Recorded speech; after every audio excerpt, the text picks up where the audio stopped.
everybody. Welcome to a Tuesday edition of Box Seats. I'm your host, Frank Holder. Good morning or good afternoon, depending on where you are. I'm with the comedians known as Talent and Fig. If you even know anything about comedy, you know you've seen these guys in comedy for a while now. They've been in comedy films, comedy commercials, comedy festivals, comedy TV shows. Now they're in a comedy show that's called the Sports Show, where we talk about sports and what's going on. So first of all, how you guys doing today? How's everything?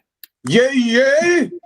Fig, you doing good, Fig? Yeah, man, I'm good. Yo, one announcement. I gotta let everybody know it's true. I woke up like this. Okay.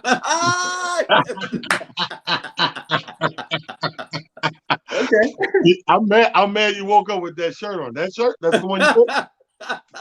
All right, let's get the show started. You know, I always kick off with the COVID report. So today's COVID report is going to be brought to you by nobody. Okay, so with that being said, of course, I saw the news this morning that the Dallas Cowboys, are canceling today's practice because they found a player and somebody in the personnel department tested positive. So they're going to wait to see what happens with that and see if there's any more players.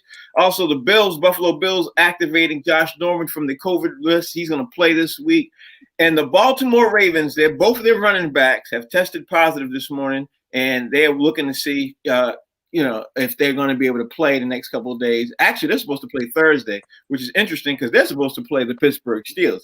We'll talk about the NFL and the NFL's games last night, but I wanted to first just say, before we jump and talk about the NFL games last night, last night's game had the first all-black officials ever to be recorded in the game. Now, I'll say this. I don't know if you all watched the game. I watched the game, and I'll say this, Talent. Yeah. Were you surprised that there wasn't? I mean, every call looked like a good call. They did an amazing job. There wasn't no issues and everything else. And maybe this is horrible to say, but I think a lot of people are going to expect some kind of controversial something happen, and people are going to be like, yeah, see, we can't. That's why you can't have an all-black official league. You know what I mean? I was expecting something like that. So I was on the edge of my seat the entire time watching the game, like, oh, please don't let these dudes mess this up. You know what I mean? I really was. So. But they did an amazing job. What you think, Alan? I think we all was. Like I said, I was happy to see the game started on time. First of all, the game started on time. That made me I was very relaxed after that point. But you know what it is, man? I think it's our nature as Black folks is we are prone to keeping it real most of the time. Mm-hmm. So you put some referees in the game, and they're there, no holds barred, pardon my French, no bullshit. They are there to call it as they see it. Mm-hmm. And not like, oh, this is my team, so let me give them this little chipper or a makeup call. There was none of that. I thought it was a well officiated game. I didn't get in any arguments with people sitting at a bar or like football normally is. And I'm glad they didn't let us down. Now, meanwhile, this is going on. I mean, it's a big stride for Black folks, but your boy Kaepernick's still saying, "Where's my job?" That's a whole different conversation. Fig, I'm gonna ask you, when you saw the game last night with the all-black officiating crew, were you pretty happy that at the end of the game you were like, okay, these guys did a really good job, or you like, okay, I really didn't notice? What was your thought process when you saw that? Well, in the very beginning, they made a big deal about it. One Pelican brief before I go into that, Frank. I know you talked about the Dallas Cowboys, a couple of the players being out because of the COVID thing. It was really allergies. What happened was Dallas won, and they're allergic to winning, and that's why they're out. It had nothing to do with COVID. Okay, anyway, so going back to the, I was pleasantly surprised, man, because look, when you get a Black person or Black people, when it's a first, we are looking for the controversy because one Black person, when they do something wrong, they represent the entire race. So we were looking for, oh God, please don't let them mess up, because if they mess up, then it's going to reflect on every referee that ever refereed the game and whatever. Mm-hmm. And you know what? But like you said, like Talent said, there was no problems. There was nothing, even slightest controversy in that game last night. It went off without a hitch. It was smooth. And I love that referee, man, the head referee with the Southern accent, man. That's one of my favorite referees, man. He the crew chief. He's dope. I like him, man. He's always on point. You know what? I would say this to both of you all. You know what the funny thing is the referees, they did such a great job. You didn't even notice they were there. Tell me if I'm wrong. There you go. And that's the key. You're not supposed to. Right, exactly. You didn't even notice that they were there. And usually you have officiating crews that is so bad, you're like, what the hell is these guys watching? You know, it changes the whole thing of the game, changes the momentum of the team. It makes one team win that wasn't supposed to. I mean, you know, I honestly watched the game. I didn't even notice they were there. Every call was supposed to be called. Right? I mean, if I'm wrong, tell me, but that's why I noticed it. No, but I think that's what officiating is supposed to be. When they originally applied officiating to all sports, it was for somebody to be kind of an overseer to make sure nobody violated the rules. Not just to be making calls because you're there. I know you put on some clean black and white stripes and you know you feel like you need to do something. No, if it ain't nothing to be done, don't do nothing. You're just there to oversee and call it if it's something violent. Right. They called that game pretty perfect to me. Right. That's what I was saying. And man, I just say this is that here's the sign of a good referee. Nobody notices you. Bingo. If they know your name, you're not a good referee. If they know you, you have a reputation, you're not a good referee because a good referee is supposed to be invisible. Yeah. Yeah. You know, nobody comes to I look, I lived on this earth for quite a few years. I've never been to a sporting event when I was like, yo, I wonder who's gonna be reffing this game. Nobody comes to see the refs. They come to see the stars. You know what I mean? That's they the come truth. to see whoever is playing. You know, that's they the come truth. to see the game. That's the in the words of Archie Bunker, a good referee is like a good wife. Less is more. Yo, stifle. That's the word. Stifle. Zip it. All right, now let's talk about the game last night. Since we talk about the NFL, let's talk about the game last night. The Tampa Bay Buccaneers lost to the LA Rams last night. Now, I know I picked the Rams. No. I know I picked the Bucs. Yes. And I'm going to say I thought the Bucs was going to beat them handily. Now, what I saw last night, we had this conversation before several times. What I saw last night was several plays called horribly by Bruce Arians because he was always trying to get Tom Brady to throw the ball long down the field. Tom Brady made all kinds of records and stuff last night that he's never done in his career, and that goes to what the plays that were being called. So before I jump into that conversation deeply, when you saw that game last night and you saw the outcome, how surprised were you when you saw, especially the interception with the drive on Tom Brady going down with 2 minutes left to go in the drive, and he throws, and he's stretching the field instead of doing what he's been known to do for 20 years, dink and dunk till you get down to the end of the game. You know, a lot of time on the clock. All he had to do was throw 5 yards here, 10 yards there, 5 yards, 10 yards, and get down the field, and kick a field goal tie or get a touchdown and score. No, the plays was called throw 25 plus, 20 interception. So you mean to tell me with the kind of contract Brady has, you don't think he had any input on these calls? Nope. I think he went over to the sideline. I think he said, "What's the play?" Okay, then ran out there and played and called it because he always wanted to throw deep. He always wanted to throw fast. So no, I know that, but that's what I'm saying.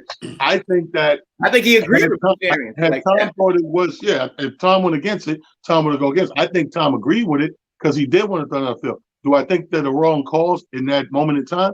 Absolutely. The game was too close to try to go for the gusto, like especially when you were the team in the fourth quarter coming from behind.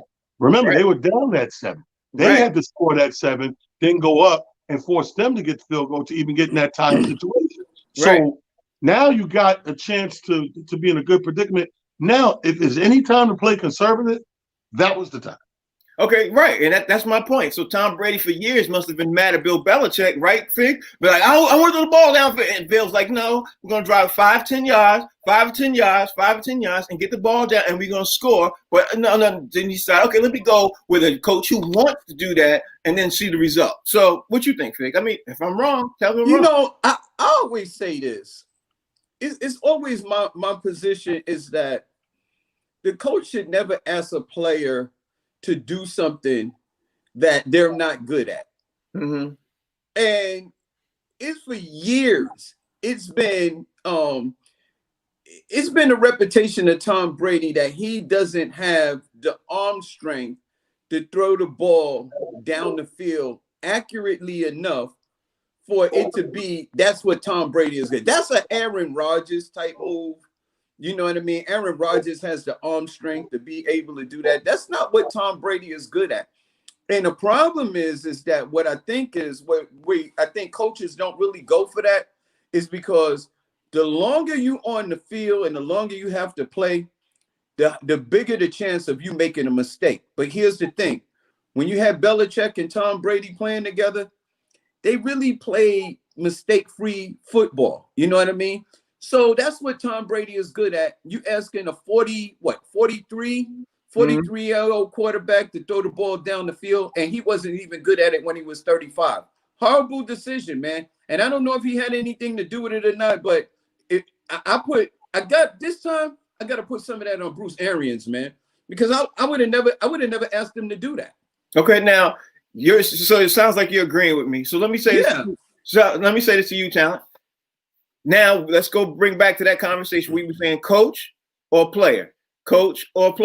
Last night, if you're looking at the Tampa Bay, they both agreed one thing, and they both were wrong, and Tampa Bay lost the game. So I don't know. I think if Bill Belichick has the Patriots in that exact position with that exact team, I think they score. And I think they do it conservatively and they score. Can't hear you. But here's the thing. That can't go towards that argument. I see where you're trying to go with it. Can't go towards that argument because we can easily turn and look at the Belichick game and look at all the mistakes there. Same thing. Mistakes on both sides. No game is going to be perfect. Mm-hmm. But I think last night, yeah, as great as a player as he is, and I don't agree with Fig that he can't throw down the field. That's not my point. My point is that it wasn't the right time to even try it. You didn't need it. When we overshoot, that's exactly what happened. You get an overshot. You didn't need it. You tried for the extra, and you got taken out by the defense. You know what I mean? I don't think that's a case of bad quarterback and coach thing. I just think that's somebody failing to do something. I mean, we can look at the Patriot game, see a lot of failures there. You got a top quarterback there, you got a decent team, and it's still not getting done. So I think both of us, to our argument, are sitting right now in the loss column of the coach lost, the top player lost.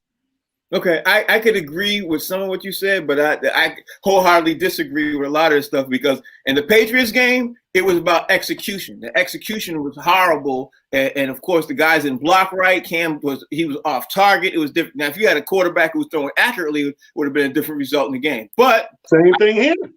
Let's say those bombs work, even though that's still a bad call, but they got lucky and it worked. Okay, but no, it's not the same thing because if Cam Newton had hit, I guess I could see your point. If Cam Newton had hit the players when he was going on the out and everything else, that game would have been completely different. If he had hit the players, I guess you could say the same thing too. It's the same thing. Yeah, Tom Brady hit the players, but the problem is Tom Brady was overthrown. Same thing, I guess. Same thing. I see. And listen, Tom is. Here's the thing, Tom's reputation. The script on Tom Brady is that he's never been good going, long. He's never had the long ball. You know what I mean? I mean that's probably why he got married so early because chicks love the long ball and Tom never really had the long ball. But listen, I'm gonna just make this quick analogy. In basketball, you get a 7-footer that could possibly make 3-pointers. You are right at it, but that's not what you're good at. Steph Curry is good at making 3-pointers. So then my thing is, I like to put a player in a position to do what he's absolutely best at, and this way we have a better chance of winning the game. If I put Tom Brady at what he's best at, I have him throw 5 to 10 yards until we work our way down the field in scoring position, and then we score. That's been Tom's formula through, 9 Super Bowls? He won 6 out of 9. That's been the way he's been winning his whole career. Why later in the game, later down the stage, ask him to do something that he's never been good at? That just doesn't make sense. Again, I can't dispute that either because that's a great argument too. But I mean, I agree with Talent, on the point, like, it's his mistake, but he's just never been good at that. Yeah, you know but what I mean? But the thing is tell him that because he seems like he left Tampa Bay, he left New England because he wanted to do that. He wanted to throw the ball long. He wanted to do, go for it. And he wanted some great wide receivers. I mean, at the end of the day, he has great wide receivers. He has great offensive line. He has great tight ends and everything else. And there's still a wild card team. I mean, I think I swear, I'll say this to both of y'all, and then I'm going to move on. I'll say this to both of y'all. If you give Bill Belichick that team, the results will be different.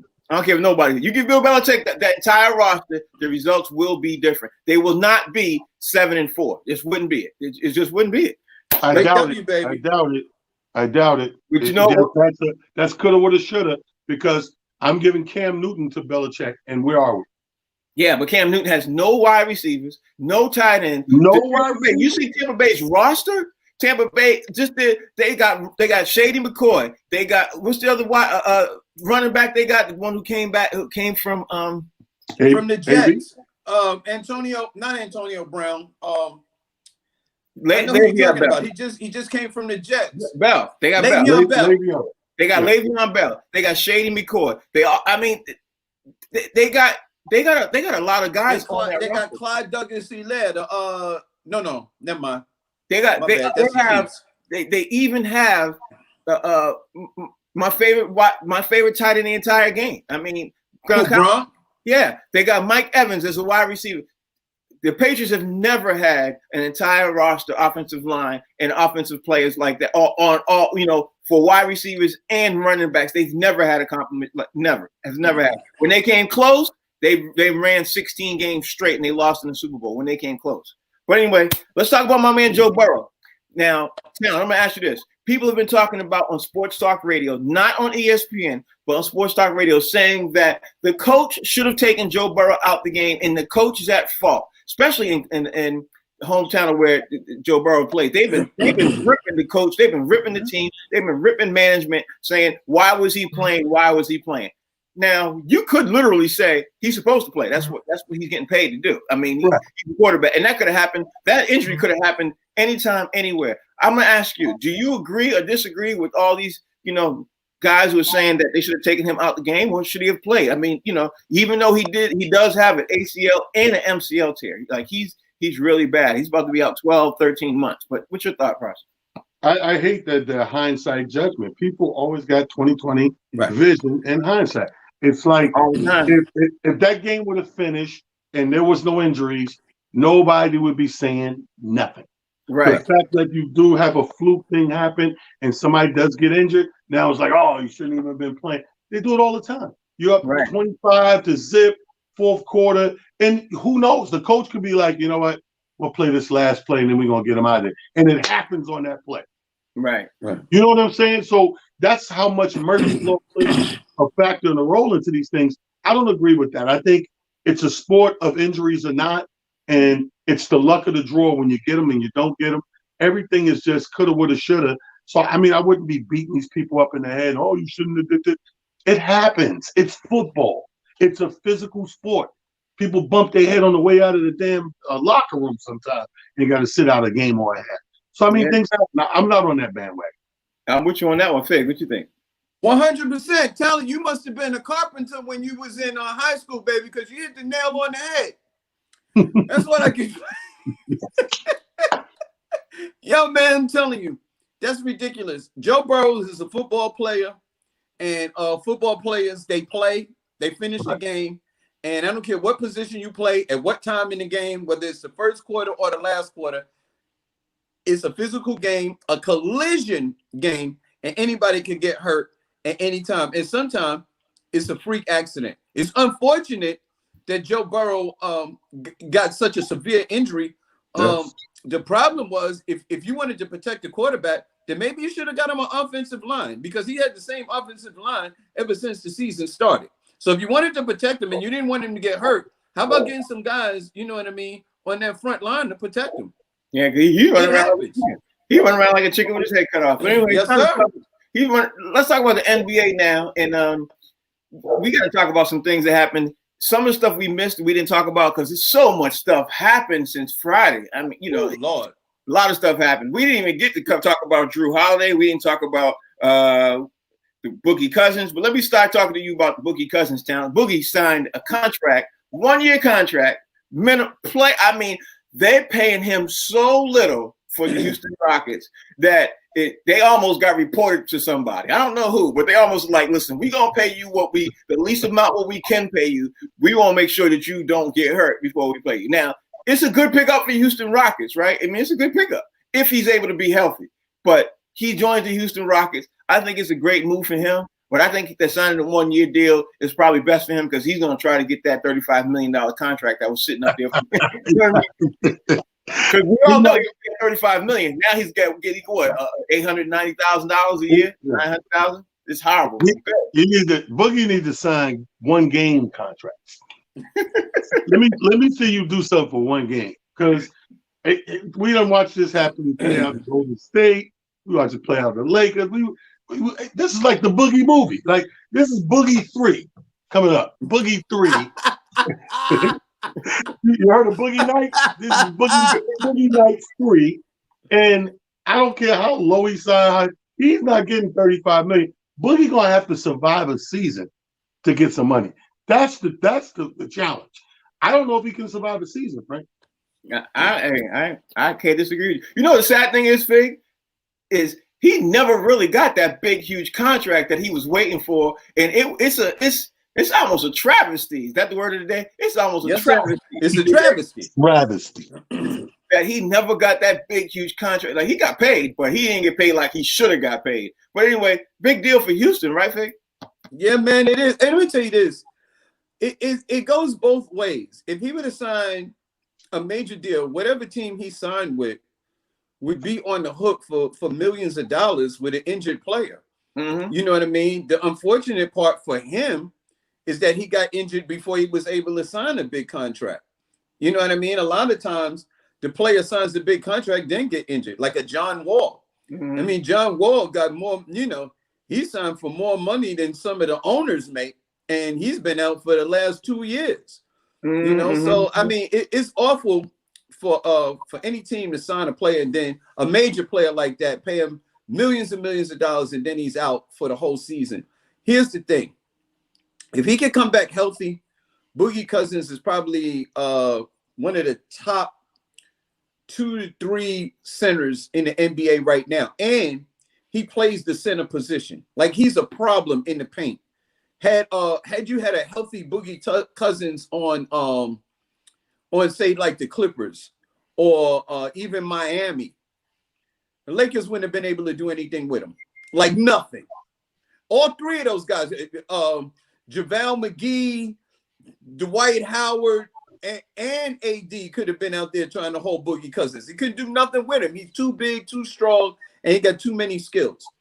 If he's healthy and can still play, Houston got a deal and a steal. I bet you $1,000 of money I don't have that he sure regrets pushing off that $35 million. When they say, you want to sign this contract right about now? He's like, no. I'm gonna wait till after the season. We gonna renegotiate. I bet you he regrets that right now because he would have been paid. But like any franchise in any movie franchise, like Godfather 3, this is Boogie 3. Part 3 is never good as part 1. Yeah. Part 1 That's is always true. the best, ain't it? That's true. And especially a man of his size, with the type of injuries that he's had, he carries a lot of weight. It's not like a smaller player. But see, that's what I was going to say when you brought up John Wall. That's the difference in a John Wall being out with an injury, because those guards are more prone to work their way back into playing into the game because of their small stature, their physique, you know what I mean, and agility. But when you deal with a big man like Boogie, part 3, part 4. Listen, man, I'm a little uncomfortable with John Wall too, because his style of play is based on speed and slashing and getting to the basket, and you need your wheels for that. I have more faith in Kevin Durant coming back off of, because he doesn't need that. Kevin Durant can shoot over you. John Wall needs to get to the hole. I'm a little concerned. I hope, you know what I mean, got my fingers crossed that they all come back healthy. Boogie Cousins, KD, Kyrie, and even John Wall. I hope they all come back healthy, because they're all star players, and I'd like to see him in the NBA next season. Speaking of John Wall, he's been making the news lately, and the ownership is making the news because word leaked out that John Wall wants to be traded. The ownership came out and said, no, he don't want to be traded. John Wall came out officially last night or this morning and said, no, I don't want to be traded. But the word is he wanted to be traded. Now, how did that come about? Because his agent or somebody else leaked it out. It don't just pop up magical out of the thin air that, oh, John Wall wants to be traded. That doesn't happen. You know what I mean? Like, they think we're fools. Like, oh, where'd that come? Nobody was even paying attention to Washington. You know what I'm saying? Hey, listen, man, don't put it. These are young guys, man. Somebody smoking weed somewhere said something. Somebody, I want to be traded. What? And then it's out. And he didn't mean to say it, but it's out. All right, let's just say he was talking to Puff and he said, yo, I want to be traded, got out, everything. Let's say that. I guess the question for you would be, would you trade for John Wall if you're a GM on any team, talent? Would you trade for him? Because personally, in a heartbeat, dude. Let me tell you something about it. This is why I disagree with Big on the John Wall scenario. John Wall is one of those players. He's in the middle of his career. Mm-hmm. He's at that point where guards, really good guards, do what Jordan did, if you notice. They start to get better in different ways. So, like when he describes him as this slasher, this break you down, the speed and all that with age and experience and veteranship changes. Now you become the shooter. Now you become like a Chris Paul. Let's think back to young Chris Paul. This is very similar to young Chris Paul. He was that break you down to the rack, all that stuff. As Chris Paul got older, he became more and more the floor general, more and more set it up, more and more get the team riled up, more leadership role. I see John Wall going down that same path for his future. So I would trade for him in a heartbeat because John Wall is like the guard version of KD. Even at 80%, he's better than most of these guys. I agree with everything you said, except I wouldn't personally trade for him this year. I want to see a year under his belt first before I trade. That's what I would do. Before I gave up something just as valuable to him. Fig, what'd you think? I like John Wall, but if I had to put money on it, no, sirree, Bob. I haven't seen John Wall play a different way yet. I need to see him. Listen, let me tell you where John Wall lives in his career. When you start your career, you got a ruler. You're at number 1. John Wall's right at about 10 and a half, 11. He's in the tail end of that career, you understand? And only because of injuries. I want to see John Wall play a season without being injured. I just want to see one season because, look, John Wall is the same type of player to me as a Kyrie Irving. We haven't seen Kyrie play a full season in, like 3 years? Right. And he's a small player. He's small. Kyrie can do it all. He can shoot from the outside. He can take you to the hole. He got the mid-range. I'd like to see these players be injured. Not injured. Hold on. Kyrie played a full season? I can't even remember the last time Kyrie did play a full season. That's what I'm saying. I ain't seen Kyrie play a full season. I haven't seen Kyrie play a full season since he left Cleveland. And I'm not even sure he played the full season when they won that championship. People go to Boston because he went to Boston. People go to Boston and they get the heebie-jeebies.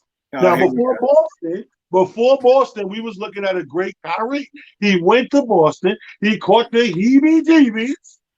Okay. If he caught the heebie-jeebies because he went to Boston, then what do you get when you go to the Knicks? The hobo-jobos?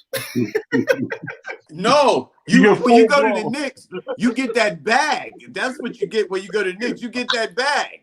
Yeah, but something come along with it too, because everybody don't want. But here's the thing. You go to the Knicks, you're gonna be all right because our governor got ventilators. As soon as this pandemic happened. Now Boston, EBGB, 50-50. All right, let me ask you all about this one. Here's a trade we haven't had a chance to talk about, or a move we didn't talk about. Aaron Baines got signed by Toronto along with Chris Boucher, and then Toronto re-signed Fred VanVleet. Now, I guess the thing is, I want to ask, because Toronto has most of the same players, except they added Aaron Baines and Chris Boucher. Does Toronto still stay the same team? Do they fall back? Do they gain ground? Where do you think Toronto's going to land at in the East, Talent? I think they dropped down. Watching them in the bubble this year, they definitely lost a lot. You know what I mean? They definitely lost a lot. And I think the only reason that they were at the level they were going into the playoff situation is because a lot of teams in the East fell flat. So you had your usual suspects rise up when it came playoff time. Mm-hmm. I think that they lost a lot. They kind of stay the same right now, but I don't think they're done. I can't see them being done because you don't be 1 year removed from a championship and throw your hands up. That's not competitive shit.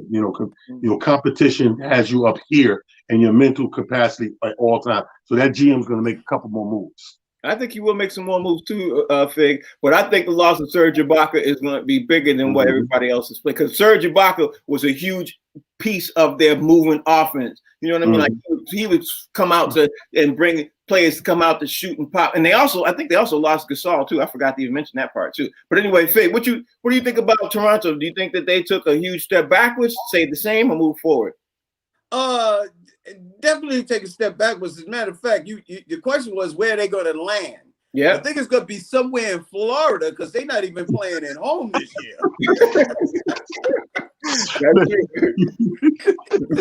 They got the dude. What's the name?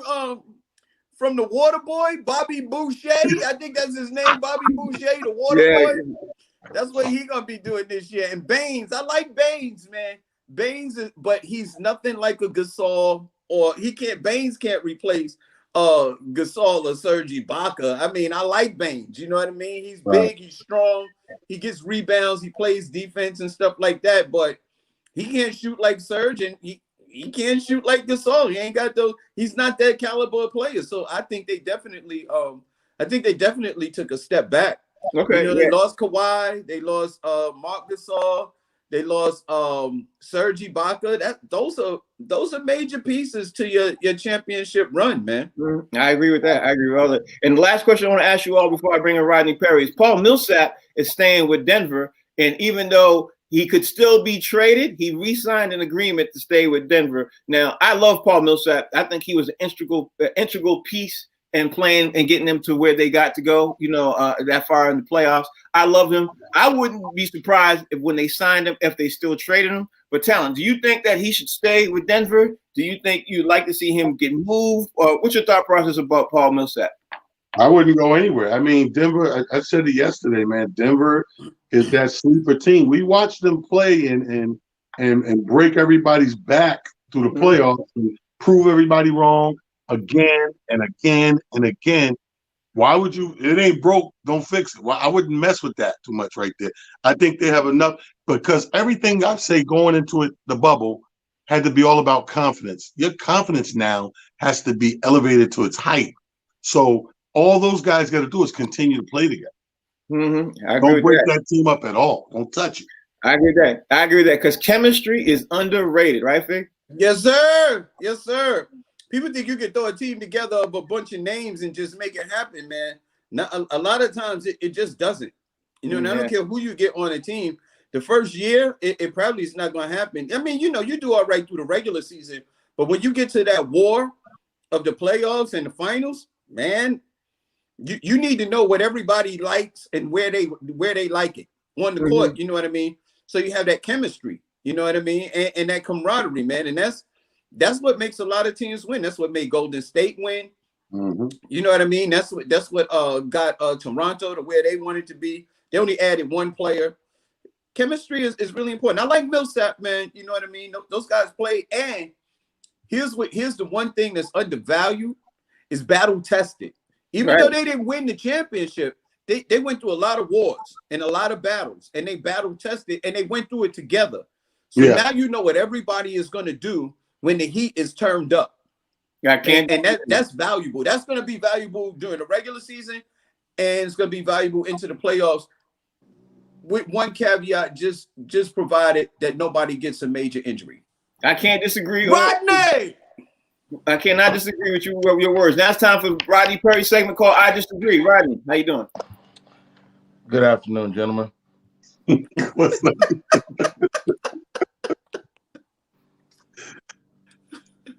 I'm always looking for you guys to amaze me, and you guys never let me down.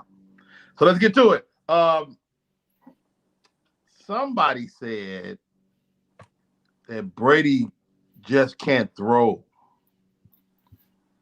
The greatest quarterback of all time, really? Can't throw? Okay. All right. So here goes. Brady has AB and he has Mike Evans. There's a lure when you got guys like that to stretch the field. And so is it bad coaching? Is it bad playing? I'm sure it's a little bit of both, but there's no reason to. I mean, they've been trying different things throughout the season. They have been digging and dunking. They tried some middle range stuff, and when you get AB on the team, you have to go to see if you can bust their face open with a deep ball, and you just fall in love with that. It happens to everybody. I think they fell in love with it, and that caused them to lose that game. Burrow, is it the coach's fault that Burrow takes a freak accident? I don't think so. I mean, you're on the field with big men around little men, bones get broke, ACLs get stretched, and I think Fig said something to the fact that you could definitely show up his line, but it's Cincinnati. What you expect?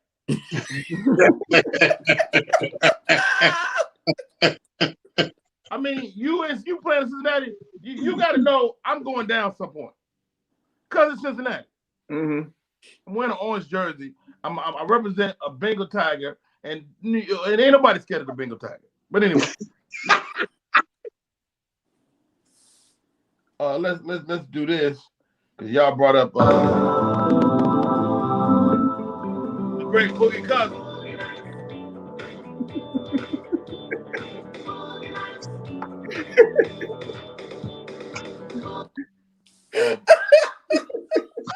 I'm trying to figure out how Boogie worked his way into this show. Let me tell you something. Boogie Cousins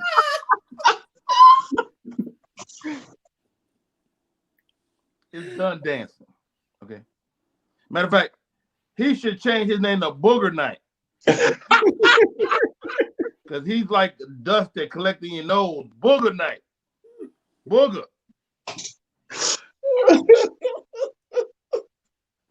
I heard somebody on this show say, well, if Miami had a head Boogie, it would have been a problem.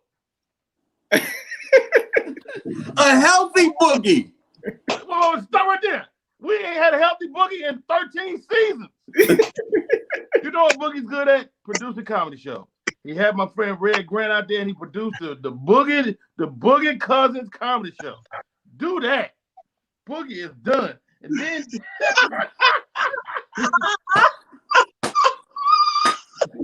analogy. Part 3 is never good. No. Part 3 is never good. No. Talent. Let me tell you something, man. I never see it coming. I never see the analogy coming. I was like, wait. I said maybe this analogy because it was early, and then no, it didn't happen. And then you go, it's like a movie. Boogie Cousins like a movie, and this is his third movie. Third movie never good.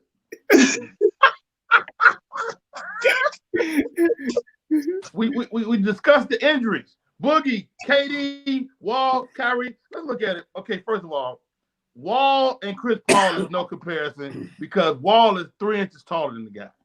Okay, I think they're apples and oranges when it comes to the type of player that they are. But let's figure out who's going to come back. Great conversation, guys. You got Boogie, you got KD, Wall, Kyrie. Okay, Boogie and Kyrie have the same body structure. They going down. We know that. All that slack, all that cutting and moving. Boogie for a different reason. Boogie is going down because Boogie's body quit years ago. Boogie's body gave him a call. They look, dog, I'm not gonna be able to make the next 10 years. Boogie's body gave up. Kyrie, on the other hand, he's just herky-jerky. He's always trying to go the other way. And he's a great basketball player, but yeah. Everything I read about KD's injury says he'll never be the same, but he may not have to be the same because of the way he played. I hate to say this, but I agree with Fee. Yo, y'all write this down. I don't know what you're talking about. Anyway,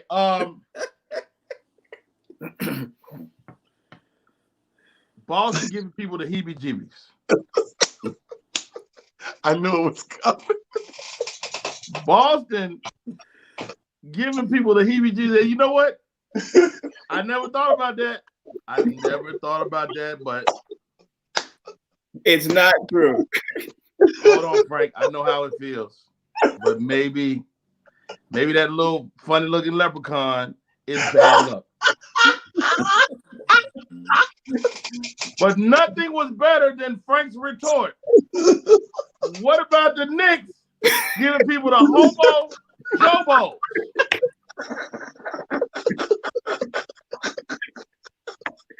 Let me tell you something about God.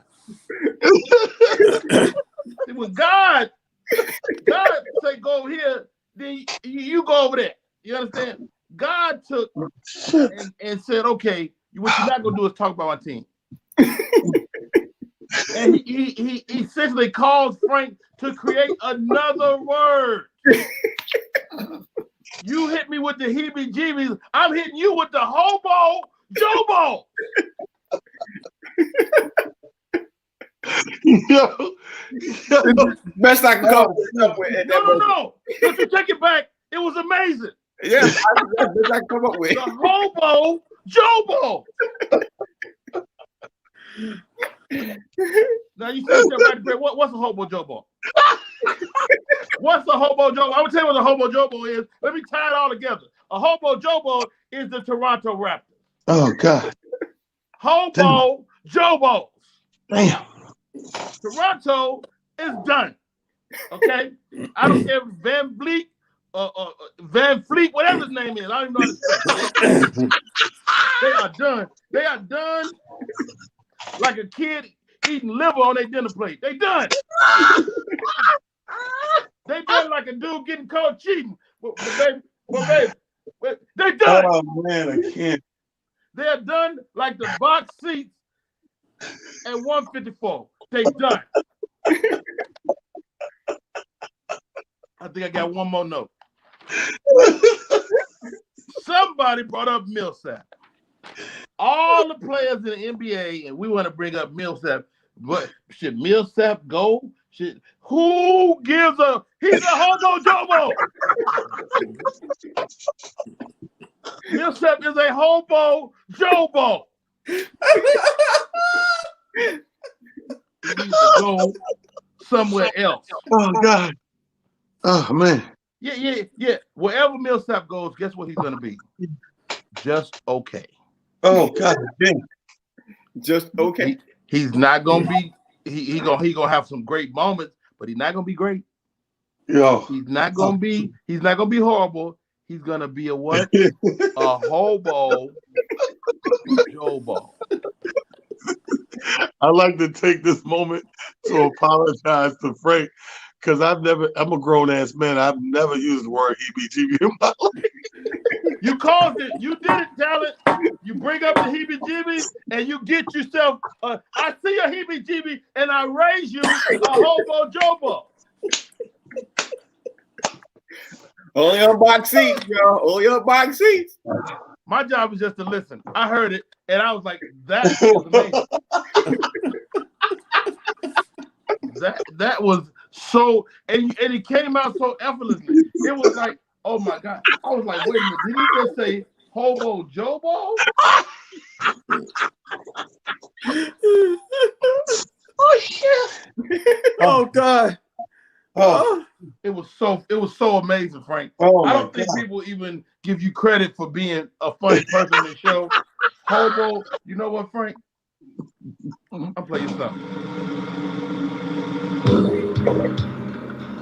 Oh God. Well, Everybody. anybody want to know? I was It's the funnier box yesterday. seat.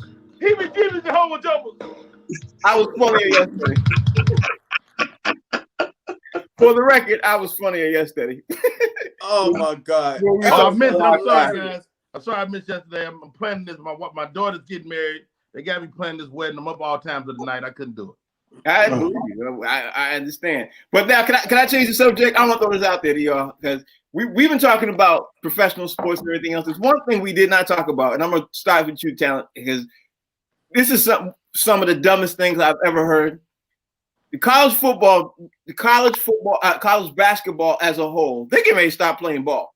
They have no plan. I mean, absolutely no plan on how they're going to start the season.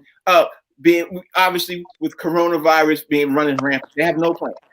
They say we're not sure if we're going to let fans in, not sure if we're going to let fans out. We haven't thought about it through. We're going to stop planning it now. They've had 9 months to think about what they were going to do to plan, and they don't have a plan now. So to me, that's a hobo jobo move. But hey, you know. Well, let's be real. The bad thing is we know what the bad thing is about to happen because we live in it now with the pro football and the college and everything. We know that. The good news for you, Frank, is you're going to have a whole nother spinoff show for the COVID report. Yeah.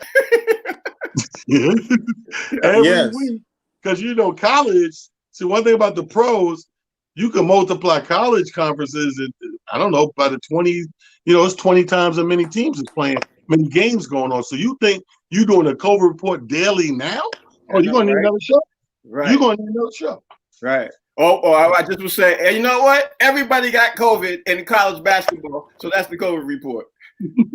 Everybody got COVID. Because just giving the list is going to be so long. Fig, what you think? Like, does not sound most ridiculous to you? Or is it just, man, again, is it just me? Man, I think the fact that the powers that be think it's okay to play college basketball is a hobo jobo move. I think it's crazy. You can't do that to these kids, man. I swear. I don't listen. Yo.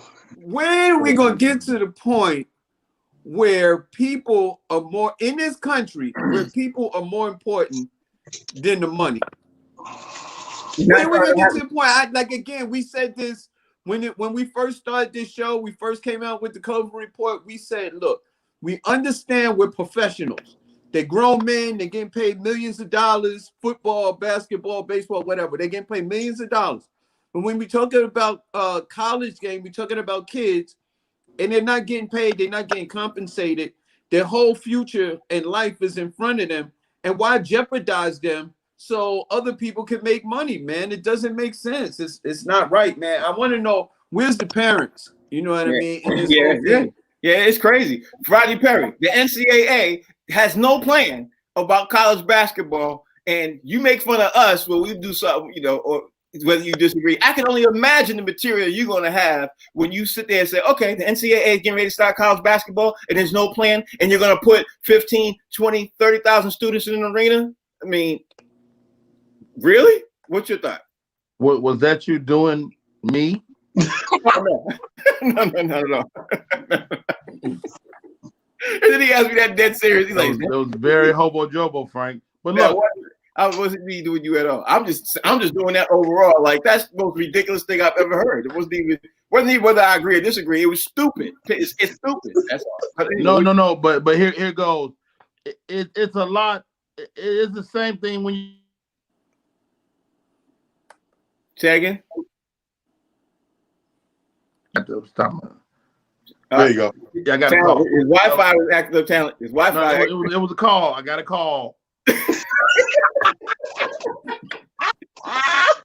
Anyway, he said, "Don't even start on me. Don't attack my Wi-Fi. I got some top-notch Wi-Fi. Hey, Rodney. Yesterday, Challenge said Chicago's Wi-Fi was acting up. He said what'd you say, Challenge? He materialized somewhere else. He got somebody. His Wi-Fi was so bad that joint glitched and showed us a whole other household. It was hilarious. I was crying. Wow. I was crying because the Wi-Fi acted up in my house yesterday, and I was missing my box seats cup. Wow, your cup got. I got robbed my box seats cup. Oh, wow, that's crazy. Wait, go ahead. What's your thought process on this, man? So NCAA they're not doing that. Well, you know, honestly, do you agree with that move? The move going forward with college basketball, or you disagree? Is Wi-Fi not acting? Look. Rodney. Oh, I'm back. That was pretty good. That was pretty. Thank you, Dallas. Thank you. Go ahead, Ron. No, but here goes. So you got people. We said it when we was talking about the NBA was able to go into the bubble, but it's way less players, so you can bubble out. But the NFL have a problem because it's more. The NCAA have even more problems, even more. Right. So whether it's football or basketball, just more teams, more people to worry about. And so I think they should stop. I think they should stop. I'm not as emotional about it as Fig, but I don't know why they do that to these babies. Fig, I can feel your heart. Your heart be like, man, they ain't gotta do this. A lot of kids, man. They got kids. I think little kids a lot of kids. You got your whole life ahead of you.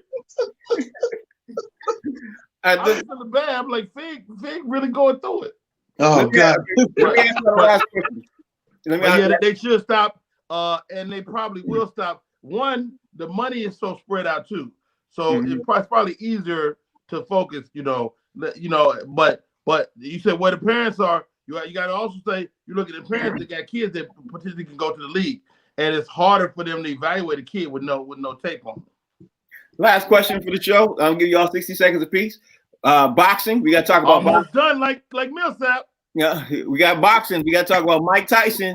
Mike Tyson's having a fight this week. We all know the Tyson fight's coming up. We all know who he's fighting. I guess the question for you, Talon, is should that fight even happen? And should people be paying $50 for that? Maybe I could see $10. I could see $15, but I think it's overpriced. It's overhyped. I think it's ridiculous. But, I guess we need to see something. It's boxing, right? What's your thought, Talon? Well, yeah, it's boxing in the middle of a pandemic. So we would pay to see Heckle and Jekyll jump Jiminy Cricket. We are so lacking on entertainment. You know what I mean? We will pay to see anything right now. Heckle and Jekyll, right? Yeah. Jiminy Cricket. I would pay to see both those crows jump this cricket. That's how much we are lacking entertainment. But I don't think it's going to happen, Frank, to be honest with you. Oh, okay. I've seen zero promotion and marketing over the last month or two. Yeah, that it's almost invisible fight. They shouldn't be fighting each other anyway, but I don't think it's happening.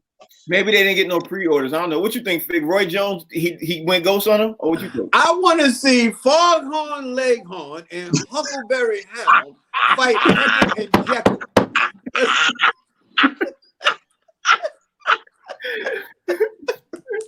Yo, man, let me tell you something. I love Iron Mike, and I wouldn't listen. I don't care how old you are. If you get in the ring with Iron Mike, there's something wrong with you. You have a screw loose, because Iron Mike can still knock you out with either hand. And the last time I seen Roy Jones Jr., he knocked himself out while he was training. So, I ain't messing with Roy Jones. Got knocked out his last 5 or 6 fights by people half Mike Tyson size. Right. I don't know what is on his mind, man. Maybe he been eating a little too much COVID food and stuff like that. Why are you doing that? It's crazy. Maybe it's the Leon Spinks thing. When Leon Spinks jumped in that fight with Mike Tyson, he got $15 million, and the fight didn't even last for 2 minutes. Maybe it's that. Roger Perry, don't no fight with Mike Tyson last more than 2 minutes. Roger Perry, what you think? Let me tell you something. 50-year-old men don't need to fight. 50-year-old men don't need to fight. You're gonna mess around and one of them will get brain damage, and it might not be even fighting. You can hurt yourself walking to the ring. You 50, man. 50 years old. Mike Tyson, I know you had your heyday, and to be honest, I'm still afraid of you. But I'm 52. Mm-hmm. I'm 50 also. You know what I'm saying? Yes. Roy Jones, Mike Tyson, $50. Now that makes sense. Only the other thing they can do is put 50 Cent involved, and then the whole thing come full circle. 50 Cent will be the Don King of it. Okay, I see where you go with that. Well, hold up. Keep in mind, guys, Mike dropped 100 pounds for this fight. He could have dropped 150. I still ain't dropping $50 for that fight. I wouldn't. I mean, first of all, Frank, you ain't spending $50 on nothing. That's true. That's true. Why you call me out like that, Rodney? Why you call me at the last minute? Trey be like, what? How much is it? Oh, hell no. I know what y'all laughing for. That's the truth. Hey, yo, what was that movie, man? Think about it. What was that movie? Oh my God. I think it was with Damon Wayans, where he was the champ and he was fighting this white boy, Great White Hype. stuff like Great that. White Hype, yes. Great White Hype. Drinking, huh? The Great White Hype. Great White Hype. Mike Tyson can act like he's in the Great White Hype. He can sit on his couch, eat ho-hos, bonbons, drink soda, beer, and stuff. He can literally wake up from a nap, go into the ring, and knock Roy Jones behind completely out with no training at all. The fact that he dropped 100 pounds is scary. Yeah, it is. It's terrifying. It really is. But that's our show. That's our show, y'all. We got to get ready to roll up out of here. Tell everybody out there how they can find you. Hey, you know what it is? My Twitter handle, It's Just Comedy. My IG, Talent the Comedian. My Facebook, King Talent Harris. Either one is just found on all platforms. Fig. Check your boy Comedian Fig out on all social media platforms at Comedian Fig. I might be hanging out with Talent, or I might be hanging out with Rodney Perry because he got his own .com, man. Rodney Perry got a .com, man. When a dude got a .com, he might be making some noise. You'll check him out. Now, Rodney, do you want people to follow you today? Hey,